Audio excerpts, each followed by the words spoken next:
An arsonist is on the loose. Firefighters want your help to track them down before they strike again. Stephen Hernandez spent the day in a community that is right now on the edge.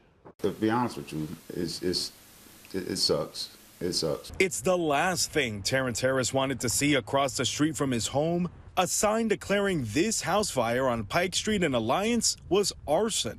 The Blue Ribbon Arson Committee now offering $5,000 for information that leads to the person who sparked the blaze. We're trying to find out if there was basically anybody that came by the house prior to the fire, during that day. The fire department showed up just before 8 p.m. on Sunday.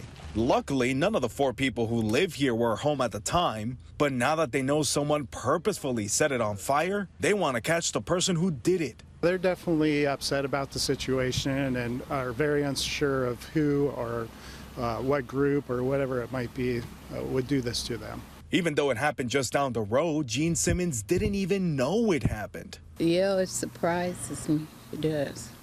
But I wouldn't put it past nobody. Neighbors say this arson is yet another frustration within a community that's changed a lot over the years. This neighborhood used to be like one of the best neighborhoods in the world. People don't take pride and care of their stuff anymore. The State Fire Marshal's investigation is set to continue into next week. Meanwhile, Alliance Fire is reminding everyone to keep calm and come forward with any information. We're working hard on getting this figured out through the State Fire Marshals and the Alliance Police Department. If you know anything, you can give the State Fire Marshal a call.